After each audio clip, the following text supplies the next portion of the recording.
All right, peace. How y'all doing?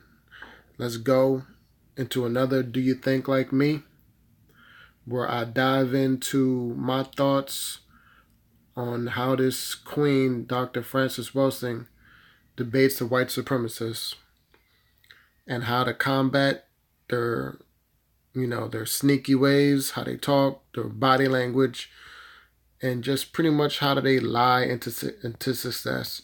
Because that's all they do, just lie. But let's go. Let's see. This is in 1974. Hopefully we get some knowledge out of this. Let's go. And we feel that it is important to defend the First Amendment rights of all Americans. Dr. William Shockley, one of our guests, has had quite a difficult time speaking at some universities, and particularly some black college students do not agree with his theories. On Black Journal, we feel that Dr. Shockley's rights in the First Amendment area are parallel to black people's rights. That is, that Dr. Shockley must have a platform for his views if black people are to have a platform for their views. Dr. Frances Welsing, on the other side, has difficulty in... Look how strong and beautiful this sister is, man. I mean, she looked like she is ready for war straight up. Like, she already knows she about to just go ahead and crush this dude, man. Like, there is no fear in this woman's heart at all. She already is. It's a wrap. expressing her views on legitimate mass media outlets because many whites do not agree with her theory of genetics. Now let's find out what the controversy is about. Dr. Shockley, please give us the benefit, basically, of what your theory is. My principal point, Mr. Brown, is not so much a theory of black-white differences, but is summed up in one word, which is the theme of my appearance on your program and my efforts, and the word is dysgenics. And dysgenics means effectively downbreeding, retrogressive evolution. And I fear that this is worst for the black community, and I particularly welcome an opportunity to appear on Black Journal just for these reasons. And let me say also that when I first met Dr. Welsing, it was not black students who were disrupting, but white students. And Dr. Welsing made a very sincere and I thought extremely effective effort, a well-planned effort. It was not effective with these white students at Staten Island Community College, so I would have a chance to speak. In fact, I think they prevented her from saying what she wanted to say when she was trying to gain me a platform. So my main theme is that we have problems that we should face, and we should look at, connected with dysgenics, and I welcome any opportunity I have to bring this out so that people can look at it and worry about it. Dr. Shockley, you are accused of having a theory that is a white racist theory. How do you respond to that? Well, I respond to that by saying that I've considered whether or not I am a racist. Racist is an epithet that used to damage my self-esteem, but it doesn't anymore. I feel it's untrue. If you look in the dictionary as to what racist means, it means emotional feelings, irrational feelings associated with fear and hate. If I really had those, I don't think I would be here this evening. I feel that what I'm engaged in is a demand for diagnosis, and I'd like to say some more about this chart, which we'll come to probably later, which shows the disproportionate rates of reproduction for the least effective elements of the black community. I'd like to say more about that than we should in just this brief introduction. But I think there is another word that better describes what I'm involved in, and that word is raceology, which means... Man, stop trying to make words up. You a racist. That's what racists do. They make new words up to cover up the racism. a scientific analysis of racial differences. And I have a faith that reason is a good thing, and I feel, as you do about the First Amendment, but maybe with a slightly different emphasis. I think the really important thing about the First Amendment is it is a way of guaranteeing a high likelihood that truth will emerge as a result of conflicting ideas being expressed, and I have a thesis and a basic belief that truth is a good thing and will be of benefit to man. Thank you. Dr. Frances Welsing, give us the benefit of your theory, please. Well, my theory was, I wrote the paper in 1969. I wrote a paper called The Crest Theory of Color Confrontation and Racism.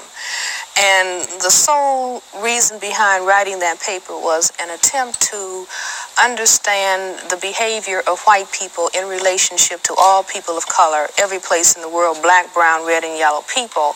And the paper was presented to the Americans at the National Medical Association, the section on psychiatry in neurology, because back in 1969, the Black Caucus in the American Psychiatric Association, we had said that racism, and when we talk about racism, we're talking about the white supremacy behavior of white people. That racism was the number one mental health problem in the nation, and it was the number one cause of other mental health problems. And I wanted to understand what this thing of racism really is all about, because it's the thing that has caused woe and misery and suffering for the vast majority of the people on this planet that are classified as non-white. And in my attempt to understand why the necessity of white people to keep saying that white is superior and that the condition of non-white is inferior. And the more I thought about it, in conjunction with an idea that a friend of mine had, that racism was a worldwide behavioral system for the maintenance of white supremacy by a small minority of people, I put those ideas together with what we know about genetics, what we know about the condition of skin whiteness itself.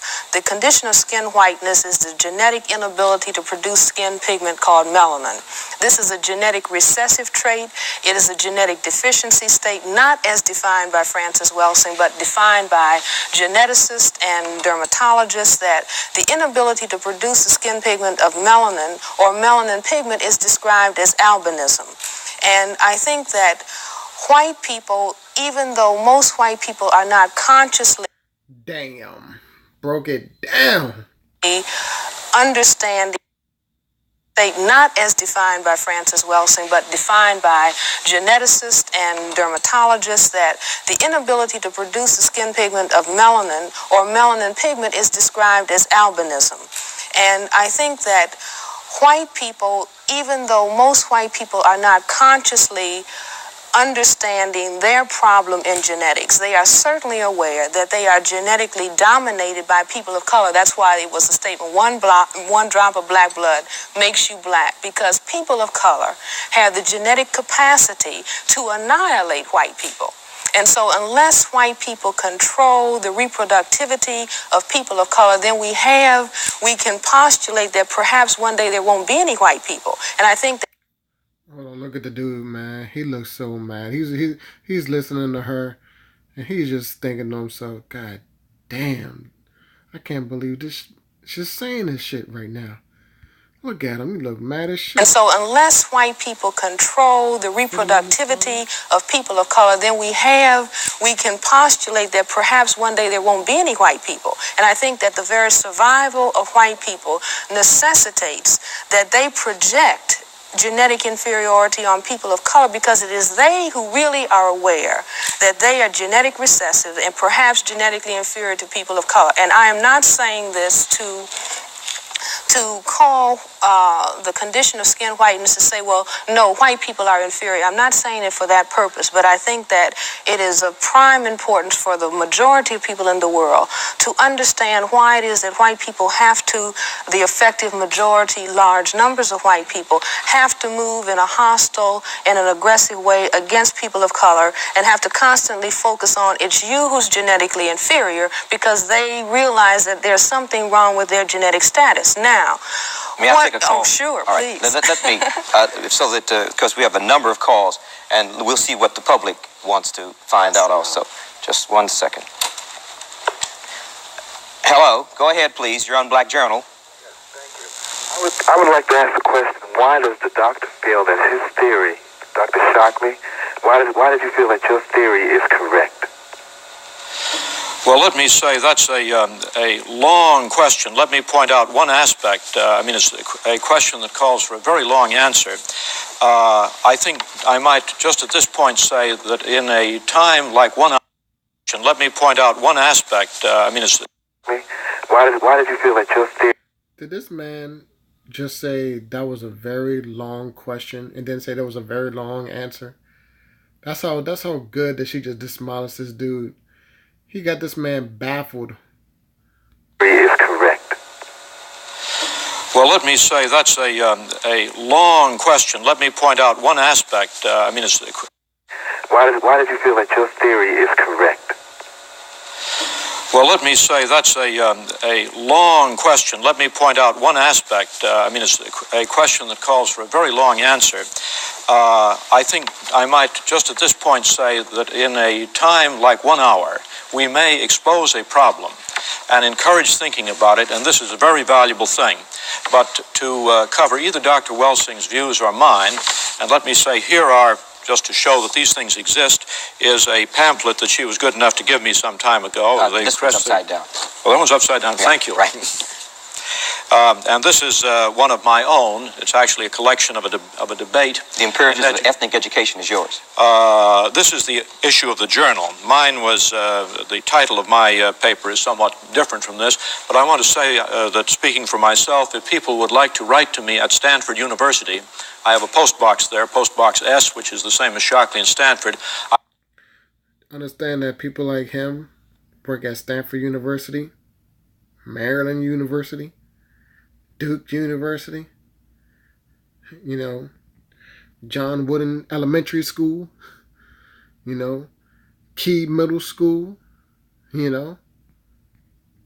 I'll try to supply more information, and I'm sure Dr. Welsing will say what she can do about telling people how to reach her pamphlet. Okay. But now let me say this chart that I held up a moment ago is very important in respect to this question of why I think there may be what proves a basic difference. But I'm going to say that if there were not a basic difference in intellectual capacity in the past, there probably will be a basic difference between black and white intellectual capacity in the future, simply because of the reproduction patterns.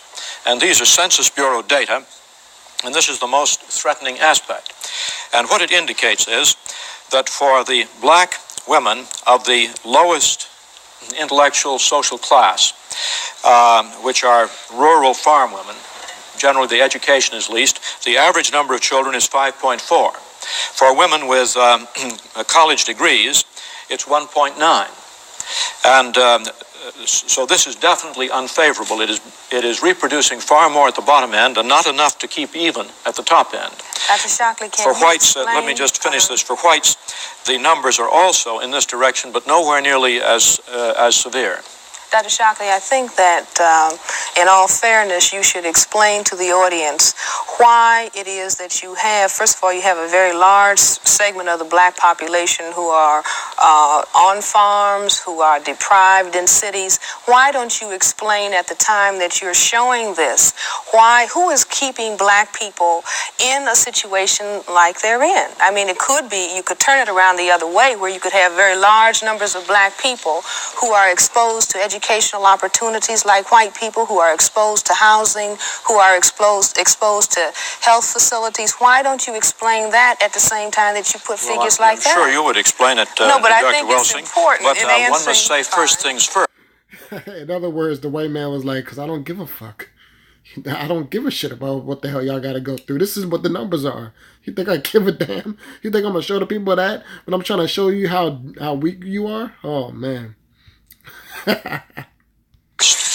And you've raised the basic question there, and that is whether the disadvantages are primarily a lack of opportunity or whether they are primarily a basic genetic difference.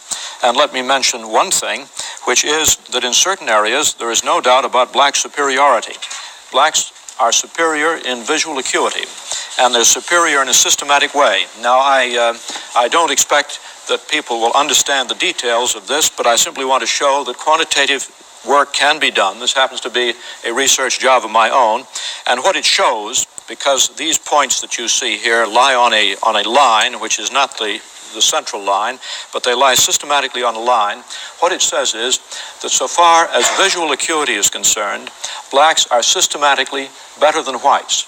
It's as if their bell-shaped curve, their distribution curve, were pushed upwards compared to whites for visual acuity, or at least for the avoidance of bad eyesight, such that if the same shift occurred for IQ, it would mean that the average IQ distribution would be up by 9 points rather than down by about 15 points, which is the typical average. Dr. Shockley, visual acuity is probably something that the system of white supremacy has not necessarily seen the need to affect the environment that black people are in so that it will alter the fact that they have visual acuity that is superior to whites. The fact of visual acuity is not attacked in the same way as educational opportunity and job performance is attacked. And I think that this is... So, in other words, the things that we see and how far we could see and what we could use with our actual eyes will not bring us out of white supremacy. The only thing we can do is to break the chains mentally, which what she says, education, get your brain right. That's the only way to free ourselves. It's nothing physical. It's all mental. And that's exactly where they attack us at in the most oppressive parts of the system. It's evidence for a genetic difference. Well, you see what I'm saying? There might be many, many more genetic differences where people of color appear superior. If I may, we have a number of people, and we'd like to get to as many as possible. If you could make your answers as, not to compromise your explanation, but if you could make your answers as succinct, I would appreciate it, because we would like to involve the public as much as we can. One moment, please. Your Unbacked Journal, go ahead, please. Yes, I was wondering if Dr. Shockley could explain the basic difference between the course he is taking in explaining white supremacy and the course that Hitler took during the Nazism reign. Thank you. Well, there are enormous differences. In fact, the lesson to be learned from Nazi history is frequently very misunderstood. And it is a lesson which Mr. Brown has told us about earlier. It's the First Amendment. It's not that eugenics is intolerable. Actually, the eugenic programs, which are the opposite of dysgenics, eugenic programs are not inconceivable. They're not inhumane. Denmark has been carrying out programs with strong eugenic implications for maybe 30 years.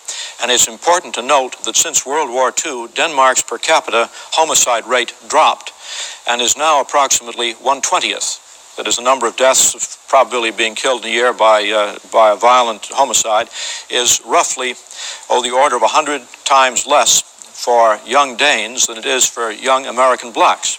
Now, but the lesson, let me say what the lesson of Nazi history we have in this country, and it will protect us. It's just the thing that makes this program possible. The First Amendment, which allows freedom of speech. If one believes that is not the right answer, then one has to be one of the most anti-German racists that can be. If one believes that the German people would have tolerated the concentration camps and the gas chambers, if news media, like the programs that Mr. Brown is setting on, if those people were willing to bring discordant views out in the open, I don't believe the concentration camps and the gas chambers could have continued to exist in Germany. I'd like to comment, because I'd like to say that I don't think that there's a major difference between what Dr. Shockley is doing. I don't think that Dr. Shockley is fully aware of what he is doing and why he is doing what he's doing.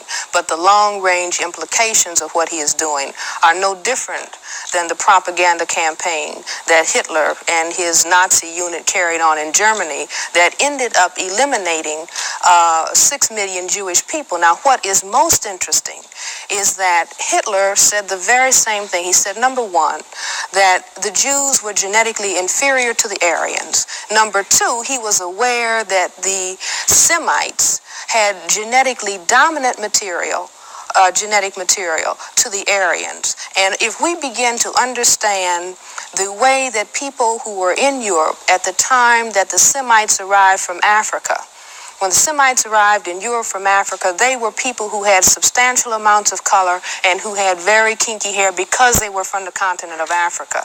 And the Europeans, the white people who were there, had a reaction, a color reaction to the Semites that is no different than the reaction and the concern on the part of people who are white in this area of the world or any other area of the world to people who have the genetic capacity to produce color, who can genetically annihilate their position. And I think it's very, very important, even though Dr. Shockley, I am convinced that Dr. Shockley believes that he is perhaps elevating science with all of his charts and all of his figures, but he doesn't understand the things that propel him as a white individual in a social system that has programmed him throughout his life and programmed large numbers of people like him to focus on the genetics of people of color in such a way as to destroy people of color.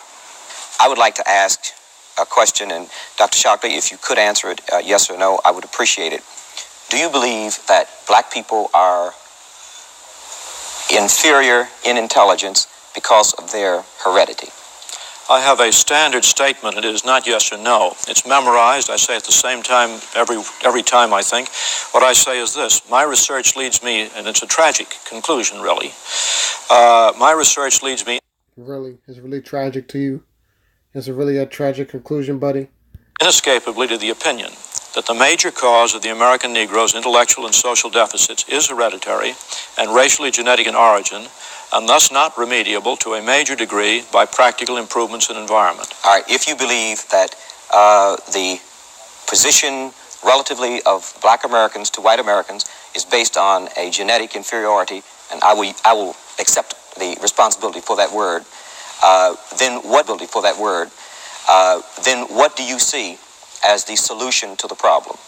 Well, I see the first aspect of this is to prevent the problem from becoming worse by dysgenics. This first word Would that you I translate mentioned, dysgenics for me and the audience? Would that be sterilization? No. Dysgenics, you see, means what that other chart I showed you says. Should blacks, the least effective element. Should blacks be sterilized? No. I have a... this but if blacks are a problem, and we do not allow... This is inhumane. And Dr. I think Shockley one can wants find more black humane people solutions to this. Well, then how would... Then I would propose something in which one of the key phrases, is regardless of sex, race, or welfare status. And this is the proposal. I call it a thinking exercise. It's mentioned in that pamphlet that I showed that you can obtain. And it goes this way, that you would offer a bonus to everyone to be sterilized. Now, we know we have a population explosion problem. We know that in India, that bonuses in the form of transistor radios were offered to people. Would this bonus be directed to black people specifically, more than whites? Mr. Brown, what did I say just a moment? Now, the key to what we just heard is, if you get a bonus to stop having kids, stop reproducing, this is what he proposes. And obviously it didn't work because you don't see that today. But the one thing I do understand with the Planned Parenthoods, every time when anybody brings it up, women always say, well, it's not only about abortions. They offer so many other things as well to help us. And I understand it. They offer, sexual aid and counseling or whatever, and opportunities, I guess, to get whatever feminine products or whatever the case may be that they need to, survive or whatever. But that's right there. That's the bonus. That's the bonus that he wants. Played out in Planned Parenthood. This man's theory right now. Because the reproduction stops. Abortions is like over, 200, 300,000 a year. That's astronomical, man. To go. I said bonuses in the form of transistor radios were offered to people. Would this bonus be directed to black people specifically, more than whites? Mr. Brown, what did I say just a moment ago? I said, regardless of sex, race, or welfare status. Now there is a group. That's what I say. There is a group of white people to whom this offer should be made also. Absolutely. Now the offer is based upon the best estimates, best scientific estimates that one can have of any genetically carried disabilities. Now there are some, I think, that any humane person would have no doubt about. And Dr. Welsing talked about dominant and recessive genes. So again, notice he said everybody should be given the same opportunity. Equality, as one people will say. But a Planned Parenthood, they're in every single community as well. But where are they predominantly? In the black community, in the Latin community. That's where mainly all their offices are located. But, like he said, it's offered to everyone.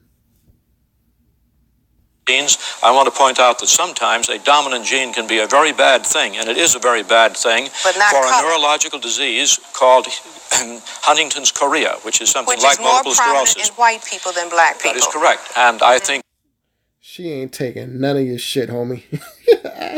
that one should offer a large bonus for anyone who might be Dr. potentially Shockley. carrying Huntington's chorea. Dr. Shockley, Beyond are this, you it goes aware? on with some other factors in this, but Dr. Welsing wishes to speak. Are you aware that white people have more genetic diseases that affect their nervous system than people of color, than black people? I wouldn't be at all surprised, and I think Now, blacks would you apparently have higher suggest heart that all of problems. would you suggest that all of these white people who are carrying these defective genes, you know, whose families may carry these defective genes, that they be examined and it would be suggested to them that they be sterilized? Would you suggest this? Yes, I think I would, probably, in general. Go ahead, your Unblack Journal, please. What we know about Notice how he answered that question. Very subtle. Very subtle. Listen again. ancient black And then it would be suggested to them that they be sterilized. Would you suggest this? Yes, I think I would, probably, in general. Go ahead, your Unblack Journal. I would do that. Yes, I would. In general. Again, equality. Making sure everyone feels equal. Because if you make it seem like you're attacking someone, how can you attack them legally? If you're attacking a group of people, you have to make sure that everyone is getting it. But somebody might just get a little bit more. Please. Of what we know about ancient black civilizations, how can American blacks suddenly be genetically regressive? Thank you. Let me just say this. What is very interesting is in the study of biology, biologists who have studied evolution, one of the very interesting things that they say is that the more functional skin pigment cells in the animal kingdom, the higher you are on the scale of phylogenetic ascension. In other words, nature in the course of evolution went to its highest state when it produced a cell that could produce pigment, and that we were sliding backwards. The mutation to albinism is a step backwards in the scale of evolution. Are you aware of that, Dr. Shockley? No, I'm not aware of that particular one. I am aware of another basic genetic difference, and that is that the rate of maturation of a neurological system gets longer and longer the more advanced the animal is, and that is one of the items on the racial difference, that the neurological development of blacks is faster than whites. Black babies walk on the average a month earlier than white babies, and the period and of black gestation... people are much more creative also than white Dr. Wells, Shockley, correct me if I'm incorrect. Didn't the Giselle schedule, which tested the intelligence of children, make a correlative between intelligence and walking early? Yes. And I would think it probably would have been negative. No, it it was not. positive. It was positive. Well, There were the motor skills. Walking early. Yes. And I would think it probably would have been negative. No, it it was not. positive. It was positive. Well, There were Well, that. the motor skills on the Giselle schedule indicated that earlier precocious walking children, there was a correlation between that and high intelligence. This may be true. It might be true within a group. I'm not sure of that. Well, maybe I know that there is a correlation in terms of things earlier than walking. At the 6-month stage, Nancy Bailey at Berkeley has established that white children who come from the most advanced families and who later, when they become older, are out at the top, at the first 6 months they are relatively retarded compared to children who are from families of less accomplishment and who don't go as far. But so there are a number of these things certainly to be brought in. Fine. But this Giselle schedule is a very authentic, accepted, institutional psychological and experiment. so is the Nancy Bailey early test. I'd like to take another Okay, call. go ahead. You're on Black Journal. Go ahead, please. Hello. This question is addressed to Dr. Welsing. First, I would like to say that Mr. Brown and Dr. Welsing disprove immediately Dr. Shockley's concept, because here we have two highly intelligent, gifted people. And but getting this out of the way, Dr. Welsing, wouldn't you agree that there is a strong genetic component to the inheritance of intelligence? Geneticists believe that 80% component is hereditary. Let me finish, Dr. Welsing. And then also, I think the association of skin color with intelligence is an erroneous concept.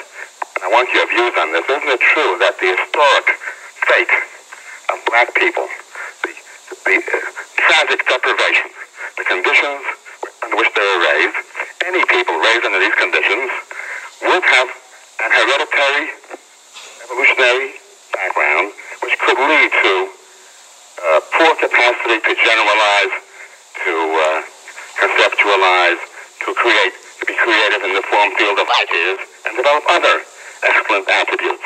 Now, this is not a racist idea. This could happen to any group who has a tragic history of the black people. Thank you. No, I do not feel that there's any evidence to suggest that 80% of the ability to come to terms with your environment that has to do with heredity. I think that much of it has to do with the environmental opportunity that the genetic material is exposed to. I think that if we look at the black people, if we just take the black group, and we look at those people who have been able to achieve, and we look at their backgrounds, we will find that they have had substantial social and economic opportunities that maybe some of the segment of the black population has not had. We'll find the same thing in the white group. Those white people who have been socioeconomically deprived and at the bottom of the economic scale for whites, that these people are not performing in the same way that people who have extended socioeconomic opportunity. One of the very interesting things is that white women are now talking about women's liberation, and they are looking at their performance relative to white men, and they are saying, and all of the spokesmen for white women, and men and women are also saying, that the reason that the white woman has less confidence in her performance and is not performing as well, relatively speaking, as the white male has been the attitudes within the white family as to the role of the woman versus the role of the man. Now, what is interesting is that when white people are looking at the difference in the performance of the white woman and the white man on IQ tests, they can account for that on the basis of environmental influences. However, when they shift over into looking at whites relative to people of color, somehow they want to drop that understanding and that awareness. It's been So we didn't even realize that she just crushed feminism right there. Like, before even feminism became feminism, she said the women's liberation, and that's exactly what that is. That's exactly the same time when Planned Parenthood came. We're coming full circle in this video. The white dude has been talking about equality the whole time. Equality for everyone. He even said so many things about how white people are deficient at this and halfway retarded at a certain age. All because he's saying so much bad things about black people and trying to get them to sterilize themselves and not reproduce. Everything that's sociologically and life warranted to damage the black community. But he does it in such an equality type of way that you can't even tell. And now she just goes ahead and just breaks down the whole feminist movement right before your eyes. The white woman has a problem with the white male and the family structure. Has nothing to do with black women and a black man and a black family structure. Because us, we were good. We had more families together than the white folks had. Even till today, the black man is seen as an absent father, but he spends more time with his kid than any other race. But nobody want to talk about that. Let me hear that one more time, man, because this is the end of the video anyway. She broke it down. Economic opportunities that maybe some of the segment of the black population has not had. We'll find the same thing in the white group. Those white people who have been socioeconomically deprived and at the bottom of the economic scale for whites, that these people are not performing in the same way that people who have extended socioeconomic opportunity. One of the very interesting things is that white women are now talking about women's liberation, and they are looking at their performance relative to white men, and they are saying, in all of the white women to white men. Spokesmen for white women, and men and women are also saying that the reason that the white woman has less confidence in her performance and is not performing as well, relatively speaking, as the white male has been the attitudes within the white family. This is right in the time when women's liberation is happening, as she just said. She just stated again, white women, white male family structure has nothing to do with black women. And she even understood that because she is not even attaching herself to it. She has no attachment to it. It's something that's so foreign to her. She doesn't even understand, or she understands everything, but logically she knows that she has no attachment to this white women feminism. It is not for her. It is not for us. As black people, it was never for us. That is the whole reason why they started doing welfare and got the black man out the household. We need to keep the unity together. The household, the family unit is the only thing that's going to build this community. To the role of the woman versus the role of the man. Now, what is interesting is that when white people are looking at the difference in the performance of the white woman and the white man on IQ tests, they can account for that on the basis of environmental influences. However, when they shift over into looking at whites relative to people of color, somehow they want to drop that understanding and that awareness. It's been interesting, to say the least. I'm happy you had your say, Dr. Shockley and Dr. Welsing. I'm happy you had yours, and thank you for being on Black Journal. All right. Well, that's it, man. Hope y'all enjoyed it. Like it, share it, whatever you need to do. Let me know if I missed anything in the video. Some little secret things that this white dude was saying or his body language. But it was an alright debate. And I mean, I think she did good. She definitely did good. You know what I mean? He was pretty easy to figure out, but I feel like she probably could have did better if she could have asked some more questions maybe. But I think it was alright. It was an alright debate. But alright, y'all. Peace.